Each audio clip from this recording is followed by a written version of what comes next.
കർത്താവിൻ്റെ വിലയേറിയ പരിശുദ്ധമേറിയ നാമത്തിന് മഹത്വം ഉണ്ടാകുമാറാകട്ടെ. എല്ലാ പ്രിയപ്പെട്ടവർക്കും വേഗം വരുന്നവനായ കർത്താവായ യേശു ക്രിസ്തുവിൻ്റെ നിസ്തുല്യമായ നാമത്തിലുള്ള എൻ്റെ സ്നേഹ വന്ദനത്തെ കൃത്യമായിട്ട് അറിയിക്കുകയാണ്. ഇന്നത്തെ തിരുവചനം യെശയ്യാ പ്രവചന പുസ്തകം 9-ാം അധ്യായം അതിൻ്റെ 6-ാമത് വാക്യം. നമുക്ക് ഒരു ശിശു ജനിച്ചിരിക്കുന്നു, നമുക്കൊരു മകൻ നൽകപ്പെട്ടിരിക്കുന്നു, ആധിപത്യം അവൻ്റെ തോളിലിരിക്കും, അവൻ അതിശയവാൻ, ആലോചനക്കാരൻ, വീരനാം ദൈവം, നിത്യപിതാവ്, സമാധാന പ്രഭു എന്ന പേർ വിളിക്കപ്പെടും. നമ്മുടെ വാഴ്ത്തപ്പെടുന്ന കർത്താവായ യേശു ക്രിസ്തുവിനെ കുറിച്ച് യെശയ്യാ പ്രവാചകനിലൂടെ ദൈവം അരുളി ചെയ്തതായ കാര്യമാണ് നാം വായിച്ച് കേട്ടത്. യേശു ക്രിസ്തു ഇന്നേക്ക് 2000 വർഷങ്ങൾക്ക് മുമ്പാണ് ലോകത്തിലേക്ക് വന്നത്. അത് ചരിത്രമാണ്. അത് ലോകം ഇന്ന് എല്ലാ രാജ്യങ്ങളിലും അത് ഈ മാസത്തിൽ അല്ലെങ്കിൽ ഈ ആഴ്ചകളിൽ അത് ആഘോഷപൂർവ്വം അത് കൊണ്ടാടിക്കൊണ്ടിരിക്കുകയാണ് എന്നുള്ള യാഥാർത്ഥ്യം നമുക്കറിയാം, അല്ലേ? അപ്പോൾ യേശു ക്രിസ്തു ലോകത്തിൽ വരുന്നതിന് മുമ്പ് തന്നെ 1700 വർഷങ്ങൾക്ക് മുമ്പ് ദൈവം അത് അരുളി ചെയ്യുവാനായിട്ട് ഇടയായിത്തീർന്നു. അത് സംഭവിച്ചു എന്ന് ലോകം അംഗീകരിച്ചിരിക്കുന്നു. പക്ഷേ യേശു എന്തിനു വന്നു എന്നുള്ളതാണ് വളരെ പ്രധാനപ്പെട്ട കാര്യം.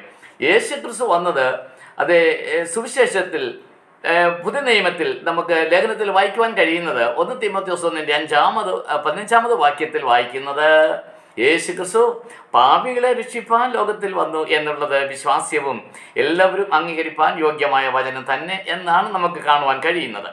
അപ്പോൾ തന്നെ യോഹന്നാന്റെ സുവിശേഷം 1-ാം അധ്യായം 12-ാമത് വാക്യത്തിൽ നമ്മൾ വായിക്കുന്നത് അറിയുന്നത് എങ്ങനെയാണ്? അവനെ കൈകൊണ്ട് അവൻ്റെ നാമത്തിൽ വിശ്വസിക്കുന്ന ഏവർക്കും ദൈവത്തിൻ്റെ മക്കളായി തരുവാനുള്ള അധികാരം ദൈവം നൽകിയിട്ടുണ്ട്. അപ്പോൾ ഈ വന്ന യേശുവിനെ, ലോകരക്ഷിതാവായ യേശുവിനെ രക്ഷകനും കർത്താവുമായി സ്വീകരിച്ച ഏത് ദിവസത്തിൽ എന്ന് യേശുവിനെ രക്ഷകനായി സ്വീകരിച്ചുവോ അന്ന് തുടങ്ങിയതാണ് ഈ ക്രിസ്മസ് എന്ന് പറഞ്ഞാൽ യേശു എൻ്റെ ഹൃദയത്തിൽ ജനിച്ചു എന്നുള്ള വലിയ സന്തോഷം. അപ്പോൾ തന്നെ ഈ പ്രവചന പുസ്തകത്തിൽ നമ്മൾ വായിച്ചപ്പോൾ കണ്ടത് യേശു ആരാണെന്നുള്ളതാണ്.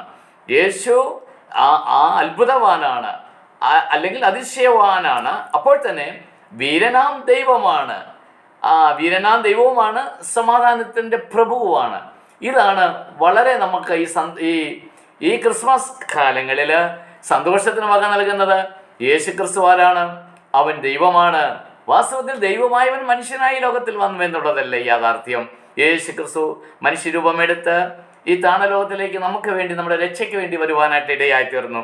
തന്നെയുമല്ല, യേശു ക്രിസ്തുവിലൂടെ ഈ ക്രിസ്മസ് അല്ലെങ്കിൽ യേശു നമ്മുടെ ജീവിതത്തിൽ വന്നപ്പോൾ ലഭ്യമായി തീർന്ന വിലപ്പെട്ട ആ സംഗതി ഒന്ന് പറഞ്ഞ് ഞാൻ ഈ വാക്കിവിടെ അവസാനിപ്പിക്കാം. എന്താണെന്നറിയാമോ? സമാധാനത്തിൻ്റെ പ്രഭുവാണ് നമ്മുടെ ജീവിതത്തിൽ വന്നത്. അപ്പോൾ ക്രിസ്മസ് വാസ്തവത്തിൽ അനുഭവമായി തീരുന്നത് യേശുവിനെ ഉള്ളത്തിൽ സ്വീകരിച്ച് സമാധാനം അനുഭവിക്കുന്നവരത്രേ. സമാധാനമില്ലാതെ സമാധാനത്തിന് വേണ്ടി നെട്ടോട്ടം ഓടുന്നവർക്ക് ക്രിസ്മസ് ആഘോഷം കൊണ്ട് യാതൊരു അർത്ഥവുമില്ലല്ലോ. കൃപയാൽ നമുക്ക് സാധിച്ചത് വലിയവനായ ദൈവം നമ്മുടെ ജീവിതത്തിൽ വന്നു. ജീവിതത്തിൽ എന്തുണ്ടായി?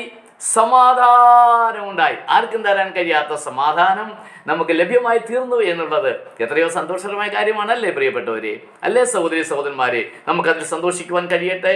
കഴിഞ്ഞ വർഷങ്ങളിലൊക്കെ ഇന്നത്തെ തിരുവചനം ശ്രവിച്ചുകൊണ്ടിരുന്ന എല്ലാ വാത്സല്യപ്പെട്ടവർക്കും ഈ വർഷത്തിൻ്റെ അവസാനത്തെങ്കിലും നമുക്ക് ഒരുമിച്ച് കാണുവാനും കേൾക്കുവാനും ദൈവം ഇടയാക്കി ഞാൻ ദൈവത്തിന് സ്തോത്രം ചെയ്യുന്നു. എല്ലാവർക്കും വളരെ കൃത്യമായ നിലയിലുള്ള എല്ലാ ആശംസകളും നേരുന്നു. കർത്താവ് ധാരാളമായി ഏവരെയും അനുഗ്രഹിക്കുമാറാകട്ടെ.